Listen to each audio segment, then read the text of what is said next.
You know what's an irritant? 50% tariff on steel, 50% tariff on aluminum, 25% tariff on automobiles, all the tariffs on forest products. Those are more than irritants. Those are violations of our trade deal. À 2 mois du lancement prévu de la révision de l'accord Canada-États-Unis-Mexique, les discussions entre Ottawa et Washington semblent au point mort. De part et d'autre, les irritants s'accumulent, mais le message des Américains est clair. Les tarifs font partie de la nouvelle réalité et les Canadiens devront s'y faire. Y a-t-il une voie de passage pour permettre aux deux pays, alliés historiques, de trouver un terrain d'entente? Ma collègue Laurence Martin a rencontré Pete Hoekstra, l'ambassadeur américain, à Ottawa. Ambassador Hoekstra, good afternoon. Good to be with you. Thank you. I want to talk a little bit about trade and the relationship between Canada and the U.S. How is Canada perceived right now in Washington? I mean, Canada's an awesome friend. I mean, we still have $2.5 billion of trade crossing the border each and every day. As the Prime Minister will say, you've got the second best trade deal of anybody in the world. So is that how Canada is perceived by the U.S. administration right now? Well, you asked, you're moving the ball here a little bit, all right? I think there's some disappointment and maybe some frustration.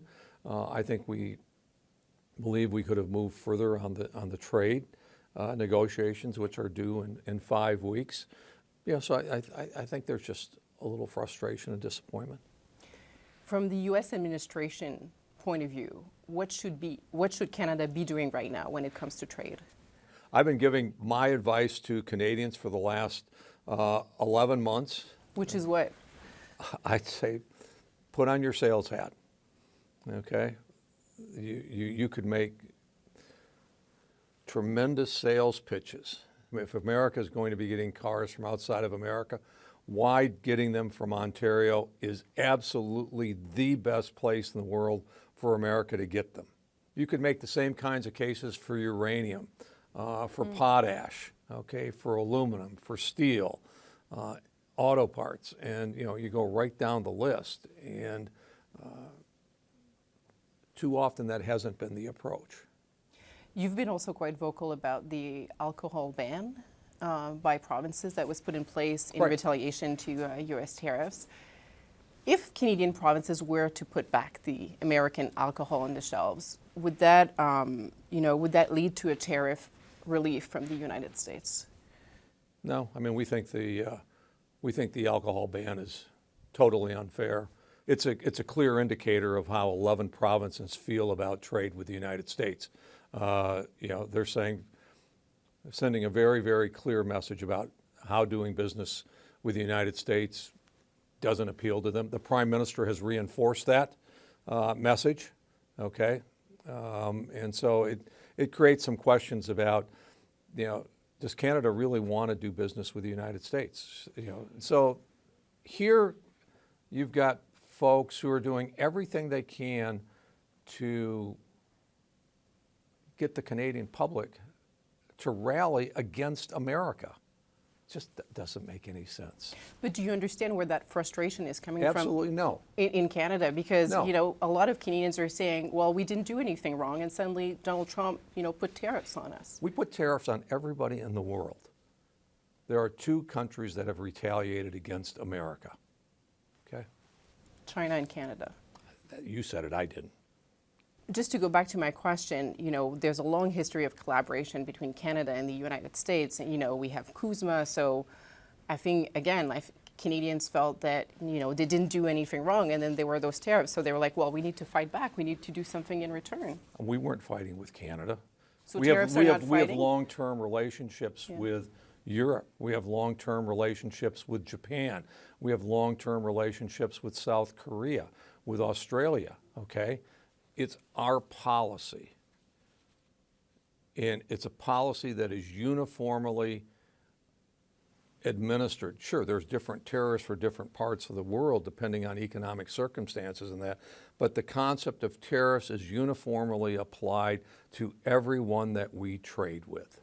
So why should Canadian provinces put back the alcohol on the shelves if there are no guarantees? What's in it for them to put back the alcohol on the shelves? We're not negotiating tariffs on alcohol bans, okay? It was a clearly retaliatory effort by Canada. You know, we've made it clear that, you know, we've given a list of irritants that we have with certain Canadian policies and those types of things. At the top of the list is, you know, is the alcohol. You know, Mexico had a list of irritants. Mexico had a much longer list of trade irritants than what Canada had. After all the work that's been done over 7 or 8 months between the U.S. and Mexico, we will officially begin the bilateral, you know, final negotiations to finish the review, which is due in roughly 5 weeks. Mm-hmm. And there's no date for Canada. Yeah. That's correct. Yeah. What works well between Canada and the United States, in your opinion? Well, things that have worked well. Yeah. You know, defense, awesome. Okay. The collaboration that we've had with Canada on defense issues. I mean, I talked to a lot of people. I've gone to some of your military bases and met with a lot of your military people. It's a very, very good and strong relationship. Earlier this week, we saw the Pentagon walked away from the Canada-U.S. Defense Board, you know, saying that Canada hasn't met its defense spending targets. That was certainly true in the past, but I think this year was the first time that Canada reached its 2% NATO target. So isn't that a weird timing to drop out of the board? Yeah, we're thankful that and I think these are, again, the Prime Minister's words, that for the first time in 37 years, since the fall of the Berlin Wall, Canada has finally met its defense responsibility. But at the same time, we're also hearing from the finance minister that there's not a plan that would enable them to get to 5%. So we just get to 2%, and now we're talking about the next target, and Canada's already starting to potentially walk back its commitment from 5%. You think Canada is not doing enough in terms of its defense spending? Well, like we said, we're thrilled that they got to 2. Now they need to keep moving forward. Yeah. They've sent some clear signals that Canada's going to be sovereign in the Arctic, and they're going to defend it on their own. Okay, and that may not be a partnership with the United States and Canada moving forward. Does the U.S. want or not collaboration on the defense front? I think we have made it very, very clear consistently the invitation for Canada for us to partner with Canada on multiple things. So why drop out of the board? Golden Dome, okay? Okay. We don't know where Canada's going on the Golden Dome. On the Arctic, we don't know where Canada's going on Arctic. At the end of the day, America has to defend its northern border. We're either going to do that with Canada or we're going to do that alone. Do you like being an ambassador in Canada? I love standing up for America each and every day. I love defending the agenda that we have in America each and every day. Yeah, I love what I do. Thank you so much. Thank you.